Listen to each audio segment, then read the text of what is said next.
Décryptage reçoit aujourd'hui le chef de la diplomatie chérifienne Salah Eddine Mezouar, ministre des Affaires étrangères du Maroc depuis 2013. Il était naturellement de la forte délégation conduite par Sa Majesté Mohamed VI au premier forum économique ivoiro-marocain les 24 et 25 février 2014 à Abidjan. Pouvez-vous nous dire comment vous avez accueilli l'organisation de ce premier forum économique ivoiro-marocain ?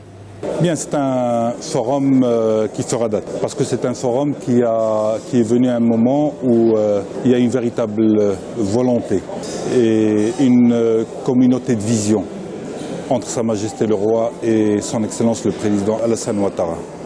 Il vient également à un moment où la Côte d'Ivoire est en train de vivre une phase de reconstruction avec un dynamisme et un engagement et un volontarisme certain.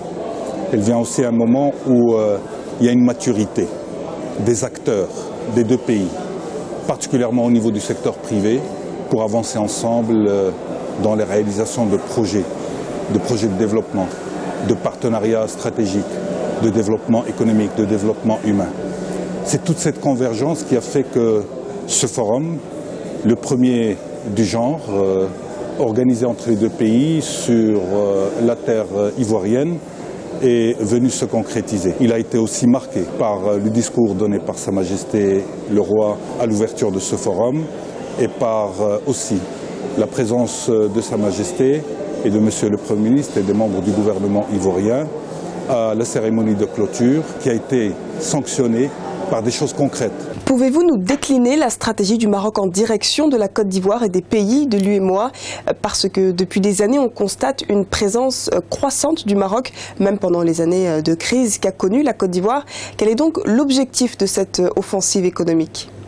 Bon, la présence du Maroc correspond essentiellement à la vision qui a été déclinée par Sa Majesté dans l'approche en relation avec la coopération et le partenariat Sud-Sud. Sa Majesté est convaincue que les Africains doivent regarder l'avenir et doivent se faire confiance en leurs capacités, en leur potentiel. L'Afrique regorge de compétences, regorge de ressources, regorge de potentialités.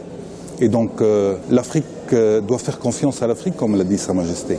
Les Africains doivent se faire confiance à eux-mêmes, faire confiance à leurs capacités, à leurs compétences, à relever les défis auxquels ils sont confrontés.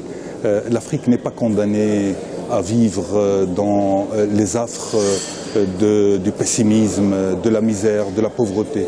L'Afrique mérite mieux, mais l'Afrique doit compter sur elle-même. Et c'est donc le cadre de cette vision et de cette approche que la démarche de Sa Majesté, la démarche du Maroc s'inscrit. Le Maroc ne s'inscrit pas dans une démarche conquérante, il ne s'inscrit pas dans une démarche de donneur de leçons, il s'inscrit dans une démarche qui part d'une conviction qui est celle de construire ensemble, de bâtir ensemble, de nous faire confiance mutuellement. Justement, en l'espace de quelques mois, le roi Mohamed VI a effectué 2 visites en Côte d'Ivoire. Dites-nous, quelle est l'importance de ce pays pour le Maroc? Il y a toujours eu une relation d'amitié historique entre le Maroc et la Côte d'Ivoire. Les relations entre nos deux chefs d'État sont excellentes. Les relations entre nos deux gouvernements sont excellentes. Les relations entre nos deux peuples sont excellentes. Mais ce n'est pas suffisant. Il faut aller encore plus loin. Et aller plus loin, c'est rentrer dans cette dynamique liée aux mutations que notre région est en train de vivre, que le monde est en train de vivre. Il faut qu'on s'adapte. Il faut qu'on s'inscrive dans le sens de l'histoire. Et s'inscrire dans le sens de l'histoire, c'est donner aussi à la dimension économique, c'est donner aussi à la dimension du développement humain, c'est donner aussi à la dimension de paix et de stabilité, c'est donner aussi à la dimension culturelle, identitaire de l'Afrique. La coopération entre le Maroc et la Côte d'Ivoire est concrète. 26 conventions ont été signées. Pouvez-vous revenir sur l'importance d'un ou deux de ces accords signés ? Bien, alors c'est des accords diversifiés, mais qui traduisent la volonté, la vision de Sa Majesté et la volonté telle qu'elle a été exprimée entre les deux chefs d'État. Il y a naturellement les accords cadres qui sont importants pour asseoir le cadre institutionnel des relations entre les deux pays et réglementaire et juridique. Il y a aussi les projets en relation avec l'habitat social, avec l'investissement industriel, avec le développement des infrastructures, avec également un volet qui est extrêmement important pour l'Afrique, qui est celui de la fabrication des médicaments. Il est important pour l'Afrique d'avoir une maîtrise sur ce qu'elle produit, sur la qualité de ce qu'elle produit, ce qu'elle donne aux populations. Il y a l'éducation, et on sait combien elle est fondamentale pour le développement des compétences, pour le croisement des expériences et tout ça. C'est aussi un aspect qui a été important.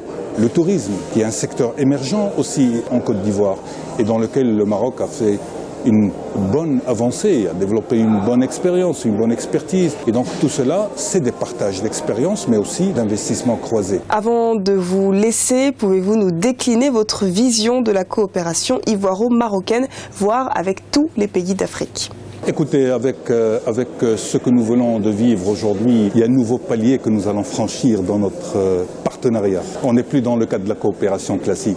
On est rentré dans ce qu'on appelle aujourd'hui le partenariat stratégique, un partenariat gagnant-gagnant qui prend en considération les intérêts du pays, en considération les intérêts du citoyen et de la stabilité de ce grand pays. La même démarche, nous l'avons avec l'ensemble des pays de l'UEMOA et de la CEDEAO. Le Maroc a une forte imbrication avec les différents pays de la région, d'amitié, de coopération historique, intense. Et avec tous les pays, nous essayons d'avoir une démarche qui va dans le sens du renforcement de ces relations avec cette vision économique, parce que l'économique aujourd'hui, dans les relations internationales, dans la diplomatie, c'est ce qu'il y a de plus concret aujourd'hui.